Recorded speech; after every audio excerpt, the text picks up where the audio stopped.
to What is Up, everybody? This is Matt from Morning Hookah. Welcome to the Morning Hookah Show, the show that is in the morning, all about hookah and more. We like to talk about the industry, the world of hookah, the products, how it's made, who makes it, and we have a new topic all the time right here on youtube.com/morninghookah. I am the host on this little adventure. My name is Matt. I've been smoking hookah for over 10 years, working in the industry as a product reviewer, taster, tester, personality, host of many different events and organizations, and just lots of fun stuff. This week, though, I got a special guest host with me. I'm not doing this all by my lonesome. No, not at all.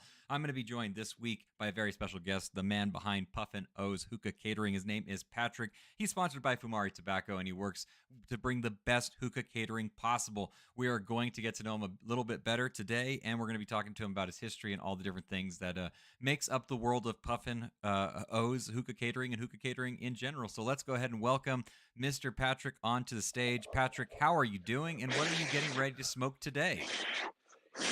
Oh, as I'm good, he's getting man. the Thank coals you for ready. asking. Sorry, yeah, I am getting colds ready actually, but today I'm actually smoking my mix my personalized mix that I made with Fumari. It was Malibu Bliss, it's Raspberry Bliss, Caribbean Colada, Blueberry Muffin. It's absolutely my favorite mix. Besides that, Fumari posted it on their website and published a story about me. Besides all that, I just personally enjoy smoking it too. Yeah, I'm if a you're more of a interested, fruity, sweet guy.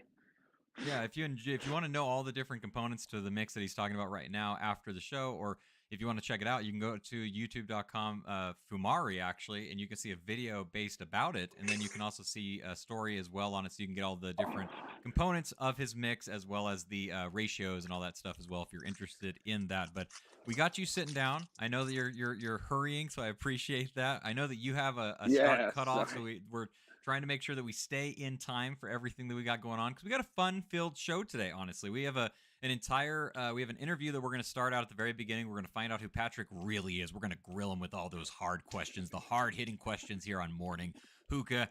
And then we're going to talk about hookah catering as well, all the things that go into it, see if we can get some tips from the master as well, and a whole lot more. So I guess without further ado, if your hookah is smoking, let's go ahead and get into this a little bit. And Instagram, I'm going to go ahead and say goodbye to you now. So if you want to catch the entirety of this entire interview and the both sides of it instead of just seeing my pretty face right here on camera, you can head on over once again to youtube.com/morninghookah, and that is where you're going to find the full interview going down right now.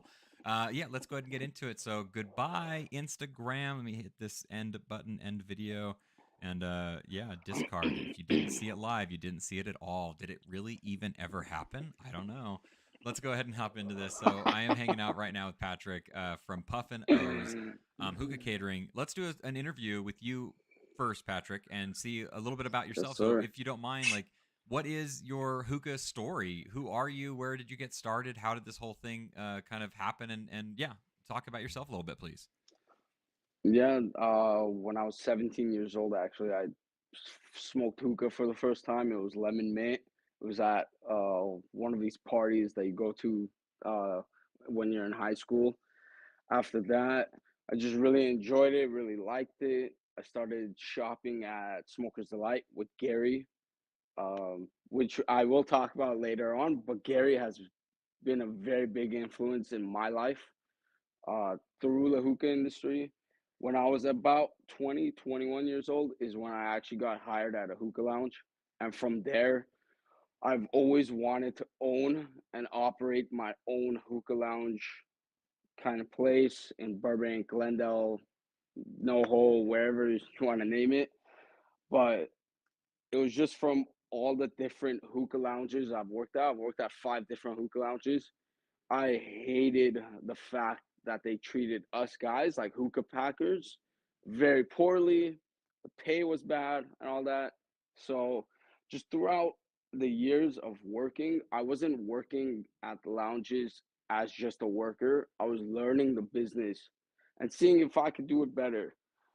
And when I actually started in 2020, November 2020 is when I started. So I've been doing hookah catering for almost about 3 years now.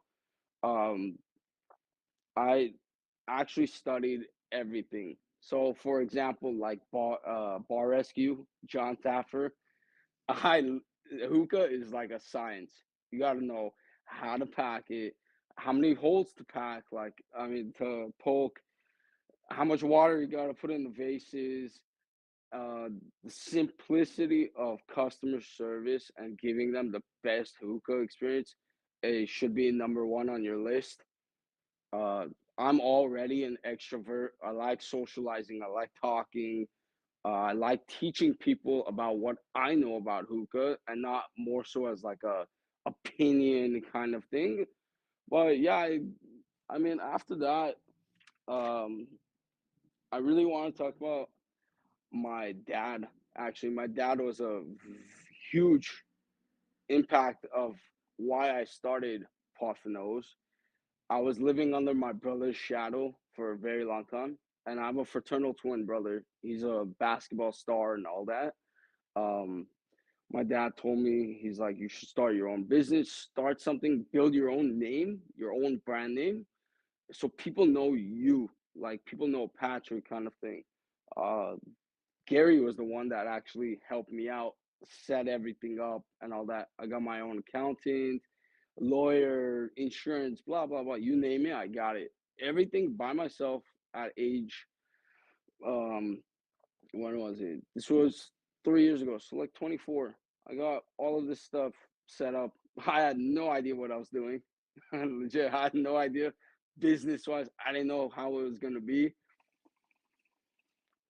But the first year didn't make any money.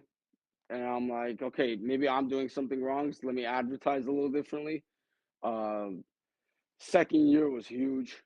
I'm not kidding you, Matt. I had like 4 to 5 events every single month. It was just boom, boom, boom, boom. That's how my name got exposed.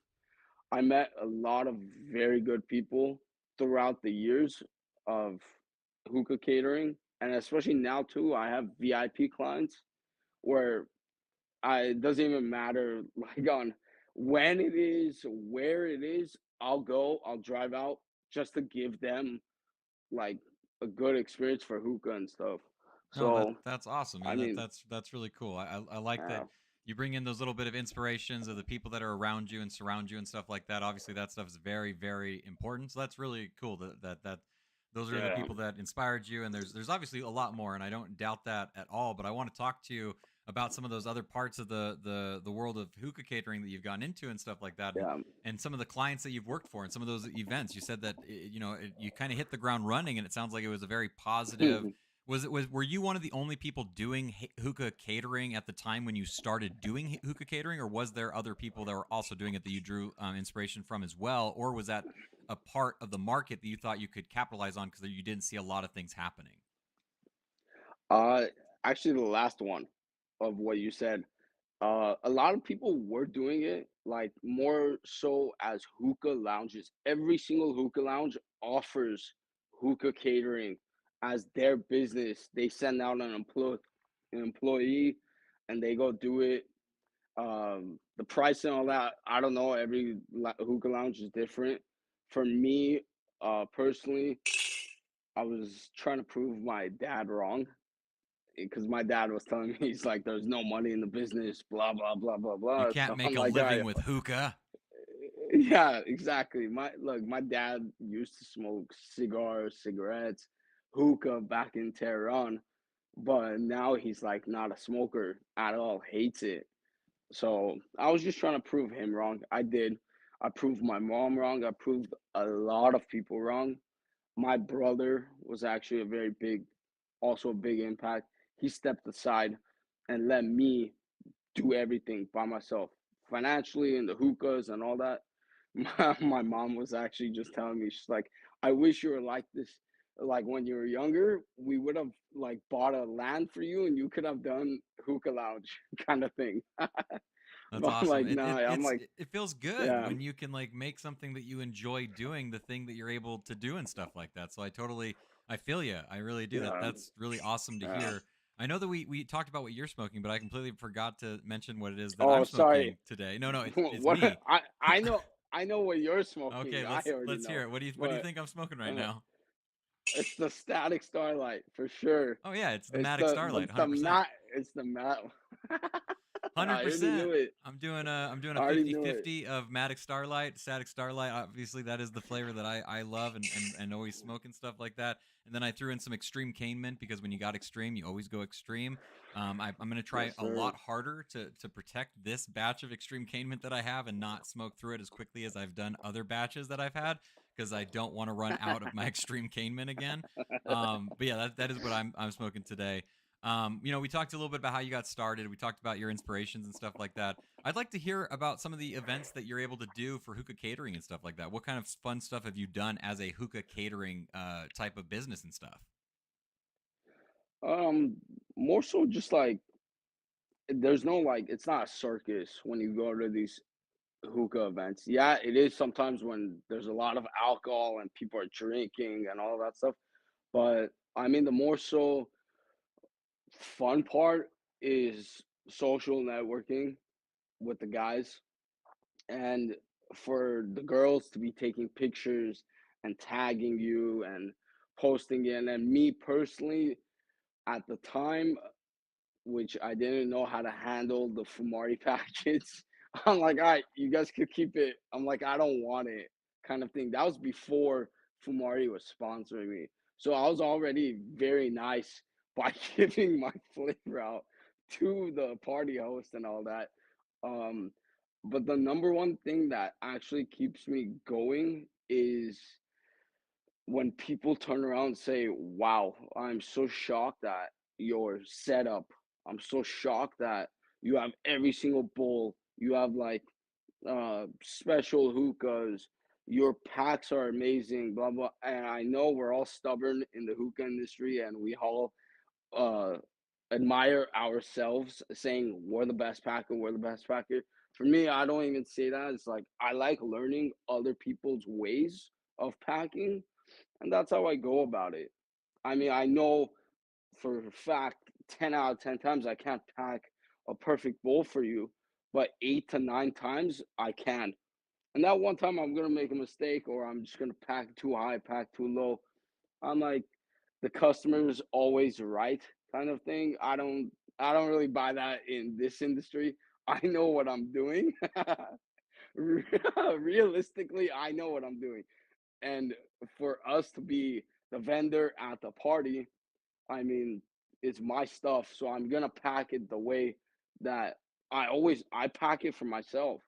I'm gonna pack it to a smokable rate that you could smoke for at least minimal 30 minutes to 45 minutes, especially Fumari, uh, or like the other brands too. Now, Tangers, as we all know, can go for like an hour. yeah, so I got a question for you when it comes to wanting to kind of get the most out of a session for a hookah catering event and stuff like that. Do you ever kind of pack in a way so that you can have multiple different hookahs going throughout the evening so you're not kind of focused on just doing the same thing the entire time? Do you kind of keep that in the back of your head like we're going to do X amount of bowls like this and then we're going to rotate them out so that we have fresher bowls? Because I mean, you can push a hookah to go for a long time, right? But then eventually you're kind of smoking diminished flavor and stuff like that. So do you try to keep the Yeah. bowls as fresh as possible by only allowing the bowls to go X amount of time? Uh, I mean, sorry. Um, I get what you're saying. Yeah, we used to do that at like the hookah lounges, but over here as like my own business, no, I don't time it at all. I do time the charcoal runs and all that stuff, but as I'm doing the charcoal run, I ask them saying, "Hey, how's the bowl? Do you want me to pack a new one?" kind of thing. And there's no writing down. I'm like, I don't know why with hookah, it's like I have so much knowledge, just like you where people tell me I want like this. I'm like, cool, that's one table. Then I go to the next one and it just keeps going. But I do get what you're saying on that end, but no, to answer your question, no, I don't time it. I do pack it in a way for people to enjoy it for the time being. And then within I mean I guess like after the second or third charcoal run on that bowl, I would ask them saying, "Hey, like how's your bowl doing? Like is it burning? Is this?" I do when the number one thing I notice the most, people do not purge. People do not blow into the hookah to clear out the smoke on the bottom of the vase. they're which is just the kind of biggest going and like grabbing the pipe and they're smoking it and stuff like that. They're not thinking, because a lot of times, and I'm assuming that at like a hookah catering event, unlike a lounge, people are kind of going around the event and mingling and hanging out and talking and drinking and all that kind of yes. stuff. So they're not like sitting at a table and like just smoking that one hookah. They're going around and they're enjoying the entirety of the event and stuff like that. So the other stuff that you're kind of dealing with is that you're dealing with hookahs that are not constantly being smoked the entire time, right? Yes. Yet What do you there's a think are some of the biggest differences? I guess that's a question that just kind of came off the top of my head. Is what are some of the biggest differences between a lounge smoking environment and a hookah catering environment? well, I mean, you just said it yourself. The social environment of going and hanging out with different groups. I mean, at a hookah lounge, at a hookah lounge, besides the social interacting and moving from hookah to hookah, at least with catering, you're not gonna get charged extra if you want charcoal. You're not gonna get charged extra if within 5 minutes you're saying you don't like your bowl, you don't like the taste of it, you don't like how it's packed. I will gladly pack you a new bowl. Like it's not a problem for me. I want you to enjoy your bowl. For me, it's not. I'm not gonna charge you an extra $25 or whatever it is on that end. Um, and the good thing is, the surprising thing is, a lot of them get shocked. They're like, "Oh my God, thank you so much." Blah, blah, blah. I'm like, "That's my job to do that for you." So We that's also got a that. question down here in the chat as well. We had somebody ask, "Have you ever had a bad client experience, and what was that like?" I'm assuming probably so. Yeah. Okay. Like out of the 2.5 years, 3 years of hookah catering, I usually knew the guy, or I didn't know them at all and I became friends with them. This I'm gonna say this loud and clear. I did have a one party, one event where everything was going good. I actually hired someone to come help me out. I didn't need to, but at the time my back was hurting, just like today, my back is hurting. So I needed someone. They came. Uh, you know the difference of like touching someone and tapping someone. I tapped the wife's shoulder and the husband was really drunk and he turned around and he's like, "Stop effing touching my wife, effing who do you think you are, blah blah blah." He got so emotionally attached to that situation. All I did was I want to ask her saying, "How's your hookah? Do you want me to pack you a new bowl?" But he turned around and he was acting Mr. Big Shot, saying, "You're touching." 'Cause, I mean, he noticed that his wife was like laughing and talking and joking around with me. So maybe he got like butthurt off that. But I'm not there to steal anyone's girl. I'm just there to enjoy the party and give out good hookahs. That's it. That's the So problem yes, when I mean, when you have things like alcohol involved in the situation and stuff like that, right? Like there's always that unknown variable and stuff like that. Matt, like I can't tell you how awkward it got. There was about like 30 people and this guy stood up and he said something to my employee. He said something to me and I told my employee, I'm like, "Look, I'm like, I got paid. Let's get the hookahs out and let's leave. I'm not dealing with a mob of Armenians that want to fight another Armenian, which like legit doesn't make sense."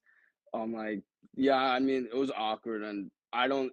Even if they call me back, I would probably never do it again. Man, And that's a that, crummy experience. That really is. If you guys have any other yeah, it questions that was. you want to ask in the chat, go ahead and drop a little question mark or Q in front of it so I can see it and see that it's a question. And if you guys are watching and enjoying the show, make sure you drop a like on the channel as well. Subscribe if you haven't already. Hit that bell icon so you know the moment that there's new videos or we go live here on Morning Hookah. And also, don't forget to share the content as well. If you're enjoying the content, share it out. Let other people know that what we're doing here at Morning Hookah. I don't think I ever mentioned this publicly so far, but I recently hit 1,000 subscribers here on YouTube, and I'm really proud of that. I'm really excited for it and stuff. So thank you guys for making that a possibility and a reality for me. It's something that I've been working towards for a very long time, and we're here. We're at 1,000. Let's see how long it takes to get to 10,000 now. That's the next. That's the next big Woohoo! milestone that we'll see what happens with. Yeah, this is a really fun time. So I'm curious about the actual events themselves. Do you do a lot of like graduation parties, people that are graduating college and stuff like Um, that, sporting events and stuff like that? What are the kind of events that people will call for hookah catering? Like I know that me, as somebody that enjoys hookah, like I would have a hookah catering event at anything that I'm doing. Like I would do a yeah. wrestling party or a football party and stuff like that. But I'm curious as to like what people actually get for hookah catering parties. Like what are the kind of events that you go to for hookah catering? Majority of the time, it's a birthday party. Majority of the time, it's a birthday party. It's an anniversary. It's just like a get together, but like private, like only the closest of family or friends doing it. The age groups from like 25 to 34 is the main groups that I do hit. Like next week, I'm booked on Friday. I have an event for VIP client of mine. It's his wife's birthday, or yeah, wife's birthday. Um, but I wish I could do more sporting events, wrestling events. I would love to watch some WWE and smoke hookah with it. I mean, that's But that's my yeah, there's main way like that I enjoy smoking hookah and stuff like that. Like I turn on the TV, I watch wrestling, I watch NBA basketball and stuff like that. Football is on right now. Don't talk to me about football. The Titans are garbage, and I'm really annoyed at the yeah. season. And I'm ready for the NFL to be done with. I'm ready for the off season. I'm ready for them to blow it all up and start over because I don't know what the hell they're doing, but it's trash and I don't like it. Oh, I'm glad that I don't have to watch any Titans today, and I'll probably miss the game tomorrow because okay, now I'm going off on a tangent. I'm gonna step away from that. Oy, anyways, but I can That's see how hilarious. birthday parties would be a pretty big event for things like that and stuff like that. Mm. I don't think we can get any key names out of you, obviously, for VIPs and stuff like that. But have you done any like major events for like big VIP type people and stuff like that? Has that been kind of exciting to be able to do for hookah catering? I've actually never done it for anyone like famous or anything like that. I was supposed to do it for I'm sure you guys know him. His name is Nick Antonian. He's a comedian. I was supposed to do a party for Susie, his sister.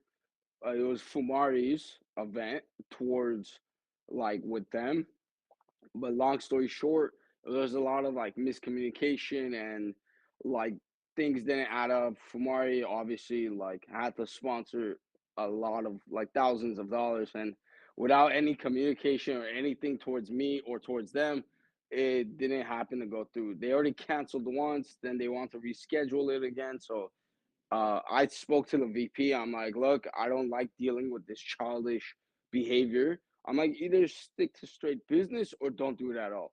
There's no point. I'm like, you're wasting my time. You're wasting like your time. I'm like, we all got stuff to do. But other than that, no, I haven't done any famous people. And for me, look, the only person I would freak out if I was to see as famous is LeBron James. I live in LA. I'm like, I'm a huge LeBron fan. Short story on the side, my cousin went to St. Mary, St. Vincent with LeBron in high school. So they all knew she lives in Cleveland and all that. So obviously she's a bigger fan than me, but yeah, that's the only person I would freak out if I was to do hookah catering. I mean, maybe I'm like, one day, maybe one day you do a party for Shaq or something like that. Shaq, obviously a very big hookah head. oh We all know that very well. So like maybe one day you do a yeah, private event for Shaq or something. That'd be cool. yeah. Honestly, if you were with me, that would be sick. Doing a Shaq event.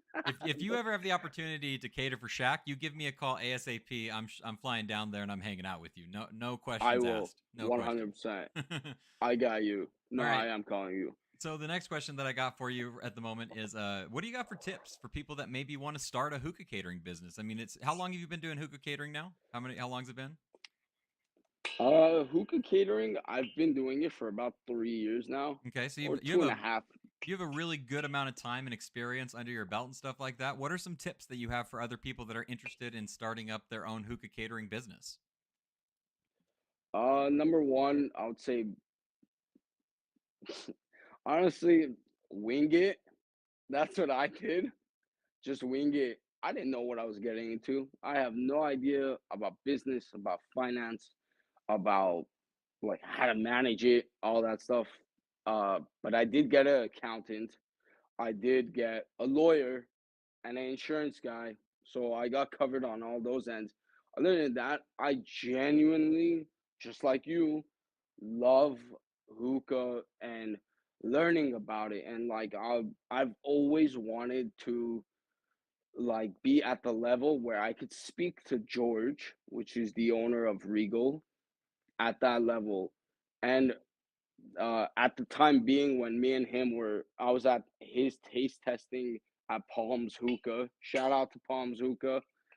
Uh, I was sitting there and I was chatting with George, and that's been my dream.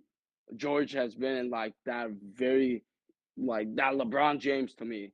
Like I finally got to that level where I could sit down and I could speak to George freely about anything. Doesn't even have to be a hookah or whatever. But more so on tips, I would say you generally gotta be a people's person. That's rule number one. You gotta know your hookah and love your hookah. And yeah, I do smoke hookah, obviously, but I don't go to these events and say, I need hookah. No, customers come first. And if I don't even take my own hookah to these events, I'm so busy at checking up on everyone and packing and doing colds. And I'm a one-man team. I don't need anyone else to come with me. I know the business very well. I've worked and managed a hookah lounge before too. It was fun at the time being, but long story short, you just gotta know like what you're doing and genuinely love what you do. And if you genuinely love what you do, there's nothing stopping you. And I know that sounds like I sound like a motivational speaker. Look, I listen to Andrew Tate and Patrick Bet David and all that. Like I listen to all those guys, and it actually helped. Honestly, all of that stuff actually helped.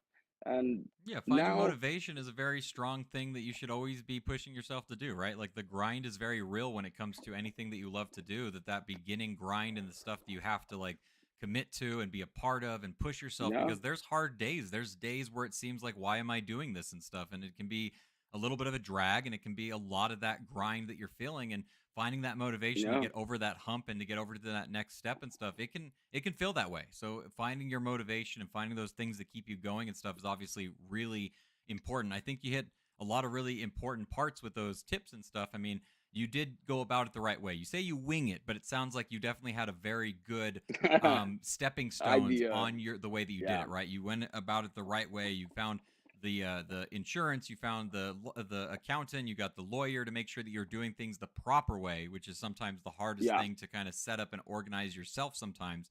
So to do those key components is obviously really important and stuff. So I like that a lot. And find your motivation. I agree with that. And I think you hit the nail on the head. Like if you don't love doing hookah, you're gonna have a struggle wanting to do hookah catering, right? Like it is something you gotta love to do to a certain extent for sure. So I definitely feel you there a lot. Like for example, like the bartenders that are on John Taffer's show as bar rescue, they know everything about the alcohol, how many ounces to put, blah blah blah blah blah. So for like people like me and you, where we know how to pack and all of that, like we know we could give you that perfect experience where at a lounge, for example, which I've gone to multiple times, they bring a hookah out without water, or they bring a yeah, like I'm not kidding you. This is a real life I experiences. don't doubt I'm it. not gonna I mean, name I've experienced it too. I know what you mean.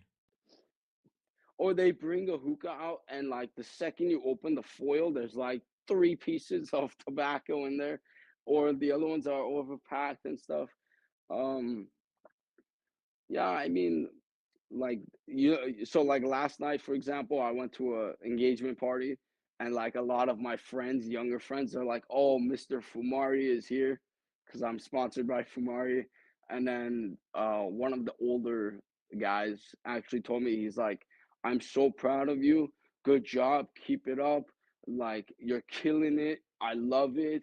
That's the little words of wisdom Hmm. from friends, family, all of that stuff that just keeps me going. Yeah. I'm like, you know what? I'm like, F it. I have my clientele that's returning every year. And once you grasp at that clientele, you should do this is a tip of advice do anything for them. Yes, at the end of the day, we all work to live from cash or from paycheck, whatever it is. But at the end of the day, like for example, my VIP clients, I kind of like bribe them in a way. I'm like, all right, I'll give you two events for free. Take me to a Lakers box office suite game. I really want to see LeBron. And it's not about them having money or anything like that. It's more so as like becoming friends with them, but also keeping it business. So I am close with my like one of my VIP clients, but I have him on speed dial. He has me on speed dial. He's like, "Hey Pat, come through. Three hookahs. Bring Tangiers Fumari. Cool. I'll be there in 30 minutes. Like quick. You gotta be quick right away. There's no in this business. There is no I don't know. I'm with family. Blah blah blah. Like for example, I I did ask my employee one of the times. I'm like, hey, I have an event, like I'm double booked, like can you please go to one, blah blah blah. And it's not just him. I'm not only calling him out. This is towards like my brother too. Uh yeah, this is towards my brother too. He's not even involved. He's not involved because I've asked him, I'm like, bro, you go to this event, I'll give you the full paycheck. I'm like, but I'm double booked. I'm like, I You got to can't be be at ready. two places You at got to be once. ready to go at Yeah, all times. Yeah, exactly. yeah. I Yeah. mean, it's very unlikely I get double booked because as I get booked, I post it Mhm. multiple times so people know, okay, like he's not available, blah blah. And if some random number in just pops up saying, "Hey, I heard you do hookah catering. Like, are you available?"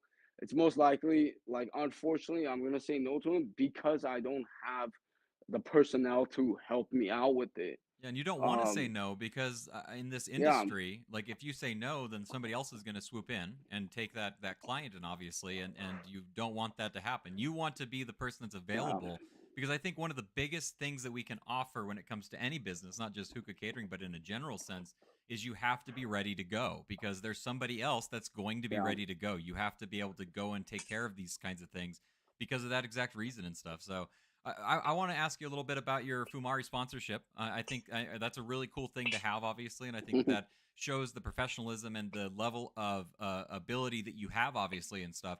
How did that kind of come about? How did you get sponsored by Fumari? It's funny you ask. I was at Smoker's Delight per usual, and when I go to Smoker's Delight with Gary, we chop it up about our daily lives, family, and all of that stuff. And I was telling him about my mix that he should try. He's not a big Fumari guy, but he actually helped me message Fumari with. Uh, I remember it was like 3:30 in the afternoon. It was like a random Friday.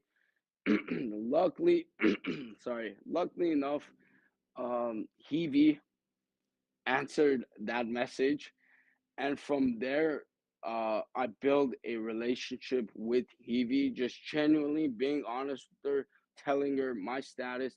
Yes, I do have an LLC, and like the name is all mine. It's not like any random um, stuff. And from there, building a relationship with her, I spent about, I want to say, $500 within the first month of just like knowing Hebe.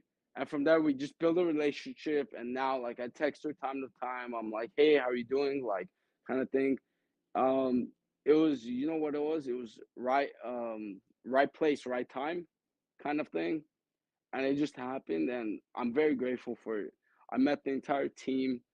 I actually proposed this flavor, this mix to them when I went to San Diego to visit the facility because I genuinely wanted a tour and I want to see what Mhm. it's like. I mean, look, I'm very humbled to come from nothing of hookah catering, just doing parties, and then a like big company like Fumari, very professional company, calling me saying, "Hey, come to the facility. We'll pay for lunch. We'll give you a tour." blah blah blah blah. I spent time with Hebe one on one personally.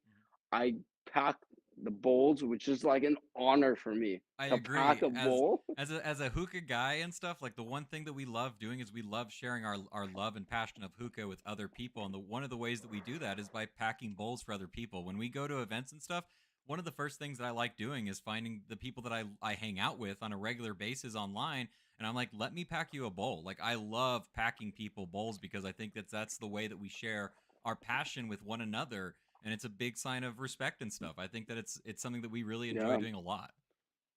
I I can't agree with you more Yeah. on that. So when I packed the bowl for Hebe and Sam, Sam's also, I believe, a VP, vice, maybe vice president. I don't know. I always mix up the job titles, but um, they loved it. They loved it so much that a couple days after that visit to San Diego, they called me back to San Diego to shoot a video.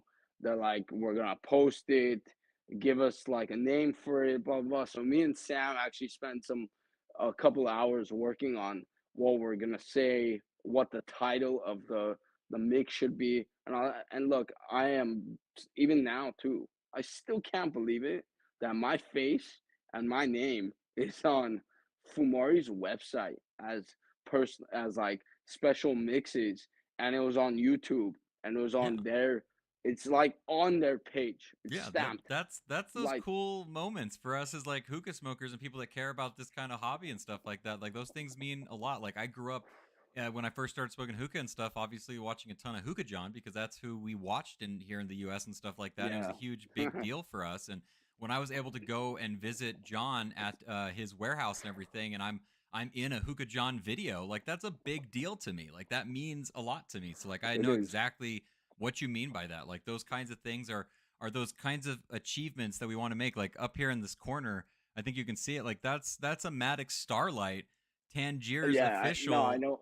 I mean, Yeah. that's awesome. That's an achievement. Like it really is, and it means a lot to me, and it means a lot to the people that enjoy this hobby and stuff like that. And I think that's really cool. That's the kind of places that we like to be, especially when it comes to what it is that you're doing, and it shows that level of professionalism that you have and that passion that you have for hookah catering and all those different things that you're working and working towards and stuff. I think that's really cool. I like that a lot. I'm curious at your events. Oh, I actually have a question that I really like. This is from Rudy. Mhm. He says, "What would you do to improve your business?" Which I think is a really good question. Do you have what are some things that you want to do to help improve where you're currently at and stuff?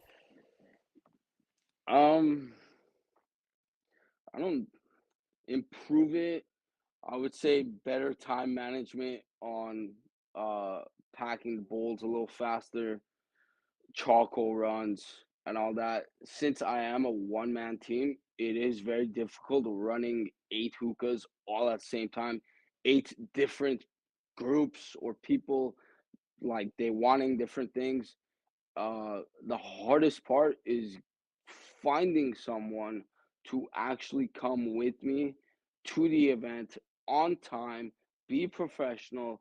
I don't have to babysit them. They already know what they're doing, kind of thing. Um, I would say those 3 things, honestly.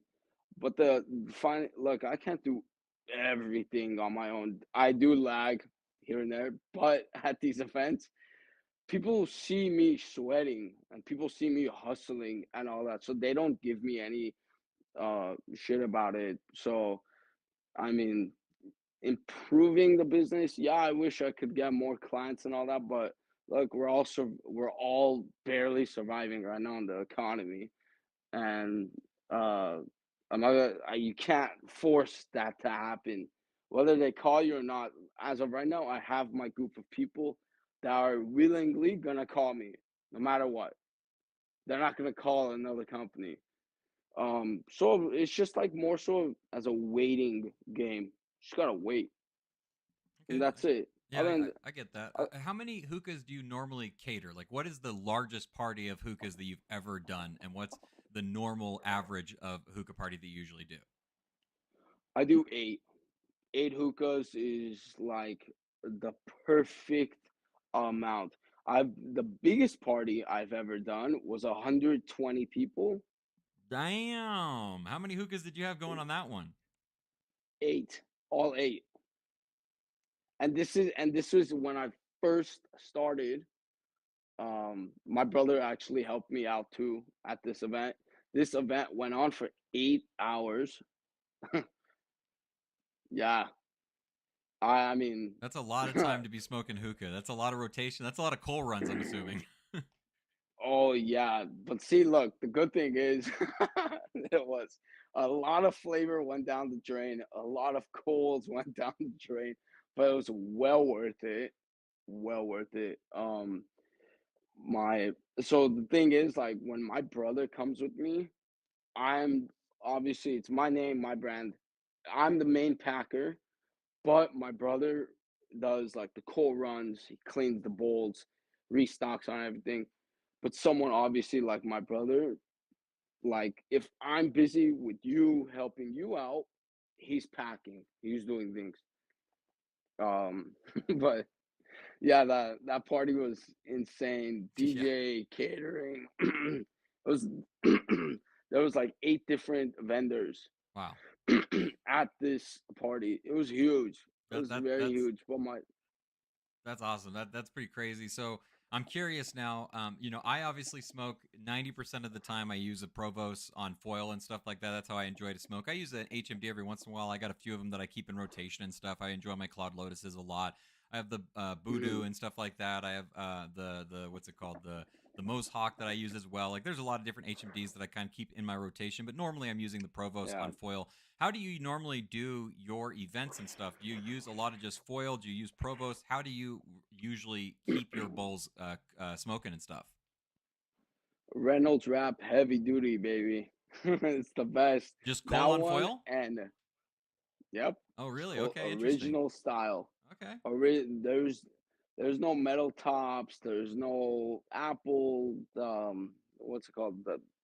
Apple tops Yeah, or apple on top, the I'm sorry, I'm Provost. not. You're good. You're good. Yeah, look, I'm not like familiar with that stuff because I don't like using it. One, two is that's another problem I have to deal with in case the hookah doesn't start or it's like it gets hot and stuff. I don't want to touch it. I don't want to, as if I don't burn my hands enough touching with the colds and stuff. Um, what's it called? Yeah, it's just so for Tangiers, I use Reynolds Wrap heavy duty, and Fumari was willingly enough to send me their foil. So with Fumari, I use Fumari's foil specifically. It lasts me like a good 30 to 45 minutes. Yes, you do have those smokers where they put 3 or 4 coals and they're ripping the hookah. I don't think people quite understand how to smoke hookah. Yeah, for the That's the most part, I big there. mean, people that like to smoke hookah and understand what we're doing with hookah and stuff like that. But I think a lot of people, and I'd love to hear your thoughts on this, like when it comes to people that are wanting to go to like a hookah event and stuff, they kind of just want big clouds. Is that kind of what you notice and stuff? Is that more the first thing that people want is like, oh, I want to smoke a big cloud? Yes, I do notice that when uh there could be 2 different ways.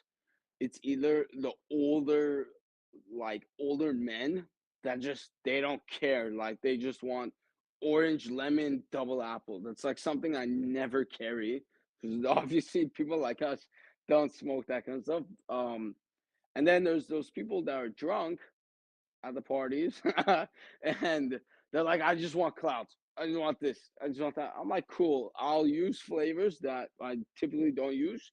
I put it in there. And at that time, you're drunk. You're not really tasting it anymore.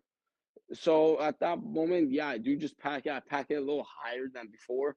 But what I do when I do overpack, the holes or when I poke the holes in the foil, they're deeper and it's wider. That's what I do. So it just To get a little more produces heat. more smoke. Yeah, get more Yeah, heat to and more get a little smoke more and stuff heat. like that. Yeah, and you're gonna Yeah, burn through that a little bit faster, but you're fine with burning through it a little faster because you're exactly. getting smoke, and that's what they're looking for and stuff. It's funny that you mentioned that because it's usually the people that are not smoking during the 4 hours minimum that I do for hookah catering. It's usually that last 30 minutes. They're like, I just want a bowl. So I yes, intentionally, I will do it in a way where it burns quicker too, because I'm there for a 4 hour minimum. I've already gotten paid. I want to go home. I've been cleaning up every single hookah. I'm like, and then you come to me, kind of thing. But it's always like the people that, not the main guest at the party. It's the people that are in the corner, kind of thing. They just come. They just want quick hookah sesh, real quick. I still cater to them. Don't get me wrong. I still give them the same level of respect and all that. It's just like I pack it in a way where it does burn a little faster. They're gonna get done with their hookah a little bit quicker and stuff, so you can get on your way because you're at the end of your night and stuff like that. That makes sense. Yeah. I can understand that. Yeah, I think that first and foremost, thank you for coming on and sharing all this stuff about hookah catering. It's been really interesting to hear from your perspective and stuff like that. I want to ask you a Thank little bit you. about social media, and I know that you're on Instagram. You can find you on Instagram at Puffin O's. They're on Instagram, stuff like that. How has social media and interaction with social media helped you in your hookah catering business? I mean, excuse me. Before word of mouth, yeah, social media was, look, I'm not savvy tech guy on Instagram. I don't know how to do that stuff. But yes, now I do everything on my own. Um, it's helped a lot. Just like any business, you want to like publicly post it out there. And yes, I do have my personal account too, which I have a lot more followers on that. So I'm always posting on both accounts.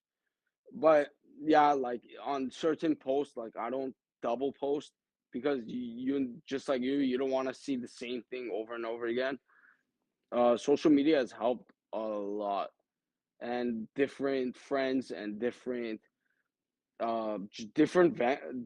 people like Fumari, Mazaya actually started posting me on their stuff.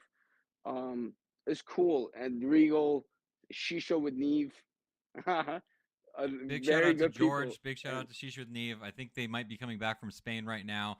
They're awesome people. They care so much about the industry and about the hookah and yeah, the community and stuff like that, which is obviously super helpful. And when you have people that help push you in those positive ways and stuff like that, obviously that's huge. And I think that you touched on it a little bit earlier and stuff like your conversation and being able to talk to George, the owner of Regal and a very big sales representative of Tangiers as well. Obviously, like those are relationships that are important to have. And I think that a lot of people you miss the fact that these people are normal everyday. They love hookah. That's who they are at the end of the day. George yeah, loves hookah. He loves talking about hookah, and he loves other people that enjoy hookah as well. And I think that that's always such an important part about our community and our industry and stuff. Is at the end of the day, it's a pretty small industry. It really is. We're a niche it inside of the is. world of smoking and stuff like that. And we are a tight group of people that we all know each other to a certain extent and stuff. You meet new people every day. Me and you, we've talked off and on here and there and stuff, and then we finally got to meet each other in Arizona at the Sunset Smoke Fest, and that was awesome to be able to have that opportunity, sit down, talk, and that's how this Yes, whole sir. podcast got started. You came up to me and you're like, "Hey, man, let's do something together." It's like, yeah, let's do something together. I'm the first person that I love this. This is the kind of stuff that I really enjoy. I love being able to talk to people about Yeah. hookah because in my very very small town, like I am the hookah guy. This is what I do. This is who I am. So to be able to have this sort of stuff to be able to talk to people about hookah is the thing that I enjoy doing the most and stuff. So it really is a ton of fun, and to be able to build those relationships with those people and stuff is obviously so very important and everything. But yeah, I know that we're coming to a little bit of a close. I know you got a hard stop because you got some other stuff that you got to do today, but I want to hear about anything else that you have going on that you want to tell us about. Um, I just want to add on to what you just mentioned about the hookah industry and everything. Uh, I love it. It's so diverse. So many. I would never even imagine like how many different ethnicities and backgrounds of color and all that stuff are in this industry. I mean, growing up in Burbank and growing up in Glendale, there's a difference. There's two differences. There's smokers and enthusiasts. Me and you are enthusiasts, and there's a lot of smokers. A lot of the smokers are Armenian based. So for me to have such a big impact with Fumari and to have a huge clientele here in Glendale, that's already huge for them because a lot of people smoke 10 years. Uh, but going past that, yes, every this is what I love about the hookah community. Everyone is so genuine, nice, respectful. Like they want to know your story. They want to know how you started. What are your takes on certain things? No one is like really. I haven't met anyone yet that's like stubborn or anything. Just like you. When I met you, it was like another achievement. I'm like sick. I'm meeting a guy that's an influencer and like he talks about hookah. He actually knows like people. Matt knows his stuff. He may be a white guy, but he knows his stuff. He knows everything. And look, like you have your connections, you have your family, friends, and all that. Your knowledge of hookah is something that me and you can stand on and talk about. And I love that. I love talking. I love just like you, just like George, just like Neve and all of them. It's just we talk about business and then it drops down to like a personal level and then we become friends. That's what this community is about.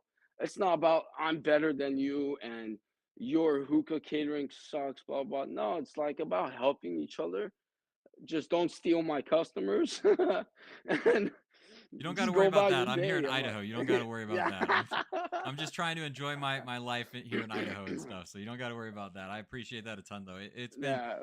a blast to get to know you, talk to you more and stuff. It really has been. Thank you so much for coming on the show and being a part of this. And Thank it's you for been having it's me. been a long while since I've done a new episode, so it's been nice to be able to do one before the end of the year and talk about something that I don't get to talk about very often when it comes to like hookah catering and stuff. You know, I talk to other enthusiasts a lot. We have a lot of interesting conversations, but to be able to talk about the business aspect of it and the other part of hookah, which is catering and lounges and serving customers and getting, you know, bowls for people and stuff, is a whole nother part of what we do here in hookah. You know, like we serve, and Yeah, we are people that are beholden to clients in a lot of ways, and that's exactly what you're doing. And it sounds like you're doing a really good job, and it sounds like you love doing what you're doing, and that's exciting stuff. It really is. yeah. Thank you. I mean, it's just like the inspiration of meeting you, inspiration of meeting Neve, George, Heavy, Sam, Marty, just like so many Tangiers, going to the Tangiers facility for the first time.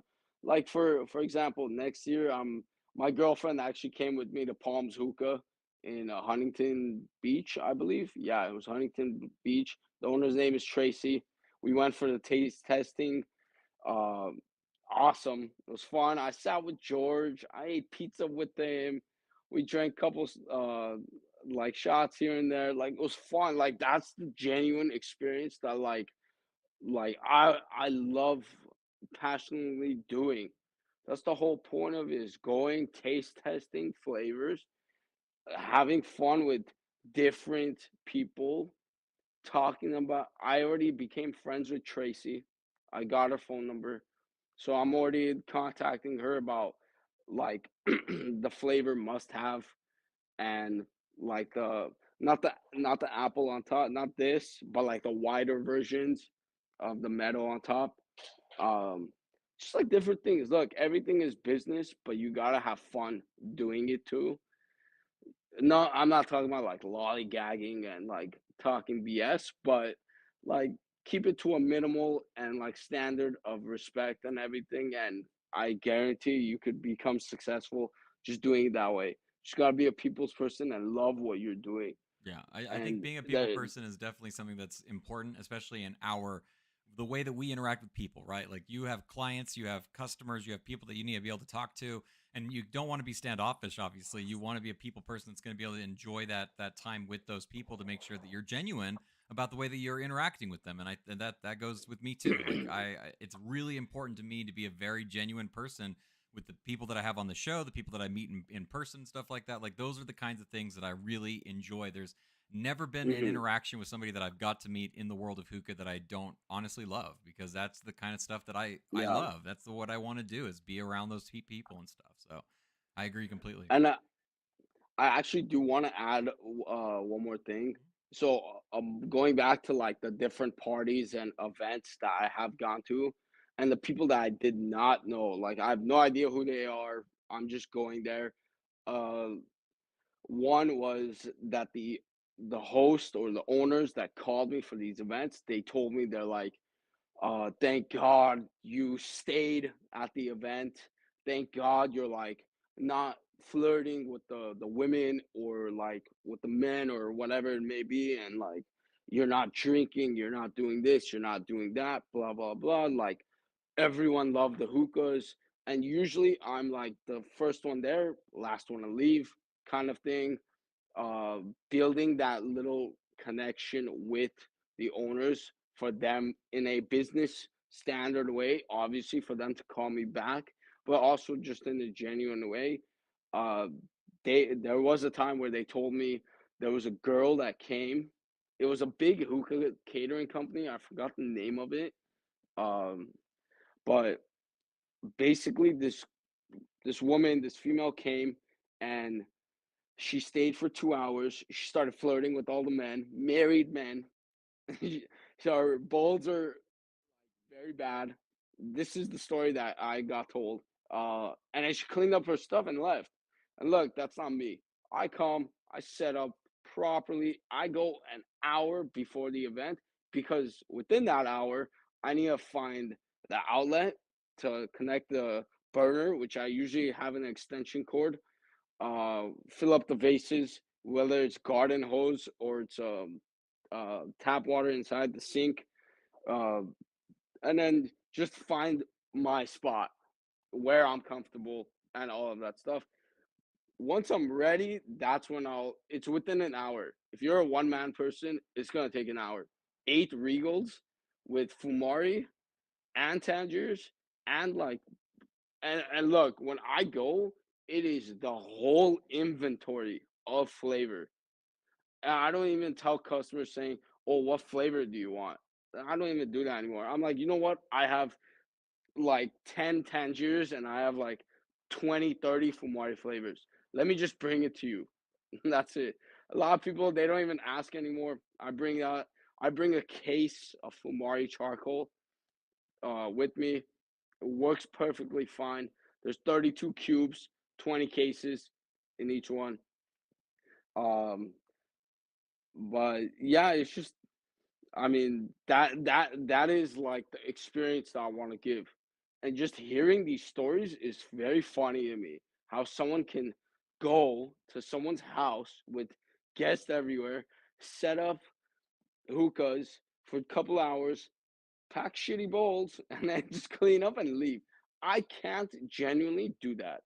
I can't be that person and doing that. Yeah, A lot of people in this community know me personally. They know my dad, they know my brother, they know my sister, older sister, or they know my mom. So I'm not gonna be that guy. yeah. You want to make sure I'm that the gonna, experience that you give them is the experience that you would want, right? yeah, Yeah, I definitely agree yeah. on that. Uh, but I mean, yeah, man, it's been a wild journey. Like, definitely, it's very good for anyone that wants to start hookah catering again. Like, you gotta genuinely love what you do. You gotta genuinely love talking to people. Don't be stubborn.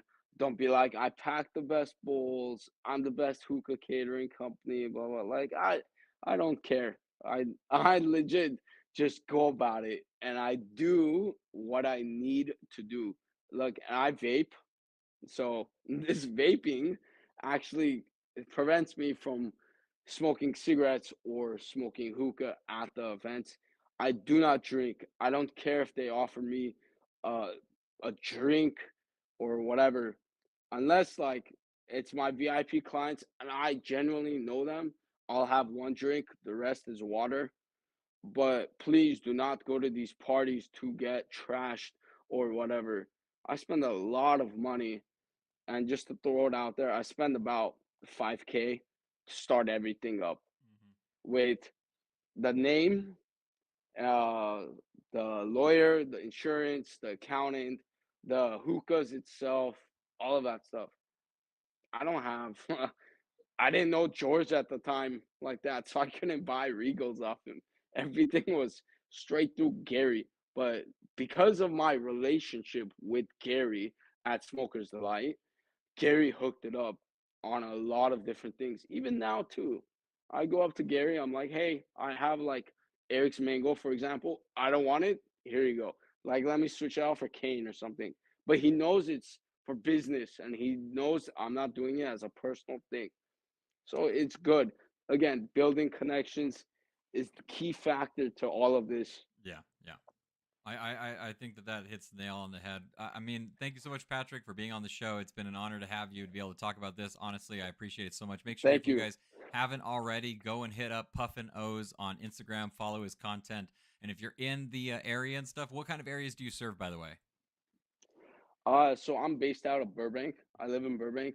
I do Glendale, Pasadena, LA, downtown LA, North Hollywood, Sherman Oaks, Encino, Studio City. I do all of those places.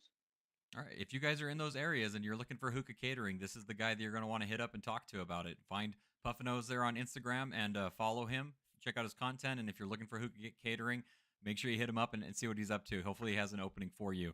But thank you so much for being a part of the show. Once again, really do appreciate it a Thank ton. you. It's been a fantastic time. Make sure you're subscribed to Thank you. I youtube.com appreciate slash it morning too. hookah. Follow me over on instagram.com slash morning hookah as well for the next fun thing that we have going on. Currently, I'm in the middle of trying out a bunch of new flavors. It's been a lot of fun. I need to post a review on a couple of these new Tangiers flavors that I've been smoking. I got some fun accessories as well as some hookahs that I've been wanting to talk about for a very long time. So there's going to be some fun stuff happening, hopefully a little bit before the end of the year. And then at the start of the year as well, we're going to have some fun stuff for the channel as well. But thank you guys so much for hanging out with us. Thank you so much for being a part of the show. I appreciate it as always. And until next time, we'll see you when the smoke clears and we'll talk to you later. Bye. Thank you, Matt. Thank you. I appreciate it so much. Oh wait, we just what's Thank a you, good bro. bowl? We just got a last minute question that we'll Oh, answer before I turn off the stream. He says, "What's a good bowl for Tangiers?" I mean, I'm gonna go ahead and just toss out the stuff that I use on a regular basis, which is anything from alpaca. I think that if you get an alpaca Apache medium bowl, you're gonna do really good. I use Hookah John. 80 feet bowls are always really good stuff. And then also, I really like the 1010 make bowls. If you're able to grab yourself some 1010 makes, those are fantastic Tangiers bowls. Honestly, any bowl can do good with the tobacco you put in it as long as you take the time to learn how to pack that. But what are some bowl suggestions that you have for somebody looking to get into Tangiers? I use the Hookah John Predator or Aliens Yeah, aliens. Yeah, yeah. for Tangiers. Uh, Honestly, I used to pack Tangiers in like these Fumari bowls Mhm. right here, massive bowls. But I used to do I when I used to run the and manage the lounge, it was called the Seven Flavors of Wonder or something like that. Because I put like seven different Tangier flavors in that bowl. Um, I mean, yeah, look, just like Matt said too, you could use any bowl you want except obviously like those Egyptian ones with like the holes in it. You can't pack tangerines in that one. But any other bowl, as long as you know what the correct level is of packing that bowl and how you pack it, how you foil it, and how much heat you're gonna put on it, depending on all of that stuff, you could use any bowl, whatever you prefer. Yeah, for sure. I think that if you're looking for some bowls, no HMD. I don't. I recommend no HMD usually for Tangiers. You can definitely do it if you really Yeah. want to. But like for me personally, like Mhm. what I'm smoking right now, I'm using an 80 feet Hookah John bowl at the moment with a Provost and two cubes, and that's what I'm rocking. Provost, obviously, some people call it an HMD. I don't call it an HMD. I call it a hookah tool because I think it should be in everybody's repertoire. I think they're really useful and Yeah. beneficial tools to be able to use. But I mean, if you're looking for some different bowls and some different thoughts on how to pack Tangiers, I have quite a few videos here on the channel. Just go through the back catalog, go to my channel, youtube.com/morninghookah, and type in Tangiers. You'll see a bunch of different reviews for flavors, packs. I talk about bowls and stuff as well. There's a lot of content that you can find here on the channel. And if you ever just want to hit me up, Alex, find me on Instagram, instagram.com/morninghookah. Send me a private message, and I'd be more than happy to talk to you about bowls and the stuff that you have currently in your selection and how you can get the best smoking session with Tangiers in that as well. So thank you for the last minute question. Appreciate it as always. And yeah, we're going to go ahead and end the stream right now because I know Patrick has got to get out of here. I understand. And we will we'll have more Sorry conversations and about talks. that. No. I want to help you Yeah. out. Don't worry at all, man. No, no, Until it's okay. Yeah. until next time, guys, we'll catch you when the smoke clears and have a good one. Bye. Thank you. All right, man. Well, I just killed the stream right now. Thank you so much, Patrick. I appreciate it. It was a ton of fun.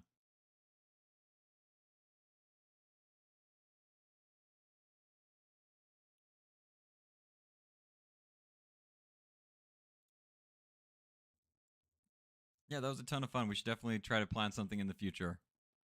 All right, man. You have a good rest of your weekend, okay? All right. Bye.